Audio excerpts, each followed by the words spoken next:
drunk nor crazy, see? Them's just names he gives his young friends here," with a flourish of his arms toward the furred and feathered creatures that were gathering from all directions. "And they ain't even names of folks. They're just out o' books. Are ye on? Yet he'd ruther feed them than feed hisself. Ain't he the limit? Ta ta, Sir James," he added with a grimace to the boy in the chair.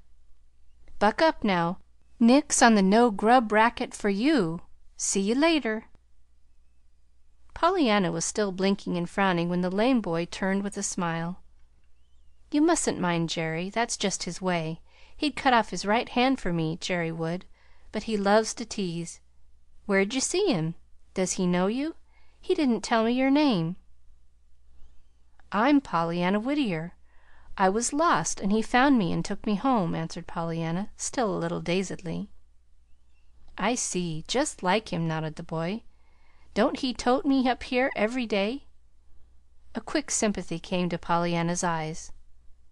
"Can't you walk at all, Sir James?" The boy laughed gleefully. "Sir James, indeed! That's only more of Jerry's nonsense. I ain't a sir." Pollyanna looked clearly disappointed. "You aren't? Nor a lord, like he said?" "I sure ain't." "Oh, I hoped you were, like little Lord Fauntleroy, you know," rejoined Pollyanna. "And " But the boy interrupted her with an eager: "Do you know little Lord Fauntleroy? And do you know about Sir Lancelot and the Holy Grail, and King Arthur and his Round Table, and the Lady Rowena and Ivanhoe, and all those? Do you?" Pollyanna gave her head a dubious shake. "Well, I'm afraid maybe I don't know all of 'em," she admitted. "Are they all in books?" The boy nodded. "I've got 'em here some of 'em," he said. "I like to read 'em over and over. There's always something new in 'em. Besides, I hain't got no others, anyway. These were father's. Here, you little rascal, quit that!" he broke off, in laughing reproof, as a bushy tailed squirrel leaped to his lap and began to nose in his pockets. "Gorry, guess we'd better give them their dinner, or they'll be trying to eat us," chuckled the boy. "That's Sir Lancelot. He's always first, you know." From somewhere the boy produced a small pasteboard box, which he opened guardedly, mindful of the numberless bright little eyes that were watching every move. All about him now sounded the whir and flutter of wings, the cooing of doves, the saucy twitter of the sparrows. Sir Lancelot, alert and eager, occupied one arm of the wheel chair. Another bushy tailed little fellow, less venturesome, sat back on his haunches 5 feet away. A third squirrel chattered noisily on a neighboring tree branch. From the box the boy took a few nuts, a small roll, and a doughnut. At the latter he looked longingly, hesitatingly. "Did you bring anything?" he asked then. "Lots in here," nodded Pollyanna, tapping the paper bag she carried. "Oh, then perhaps I will eat it to day," sighed the boy, dropping the doughnut back into the box with an air of relief.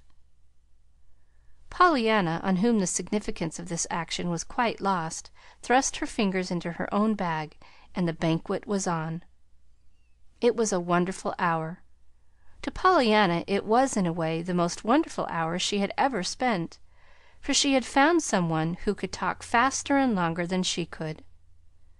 This strange youth seemed to have an inexhaustible fund of marvelous stories of brave knights and fair ladies, of tournaments and battles. Moreover, so vividly did he draw his pictures that Pollyanna saw with her own eyes the deeds of valor, the knights in armor, and the fair ladies with their jeweled gowns and tresses, even though she was really looking at a flock of fluttering doves and sparrows and a group of frisking squirrels on a wide sweep of sunlit grass. The ladies' aiders were forgotten. Even the glad game was not thought of. Pollyanna, with flushed cheeks and sparkling eyes, was trailing down the golden ages led by a romance-fed boy who, though she did not know it, was trying to crowd into this one short hour of congenial companionship countless dreary days of loneliness and longing. Not until the noon bells sent Pollyanna hurrying homeward did she remember that she did not even know the boy's name. "I only know it isn't Sir James," she sighed to herself, frowning with vexation. "But never mind, I can ask him to morrow." CHAPTER 8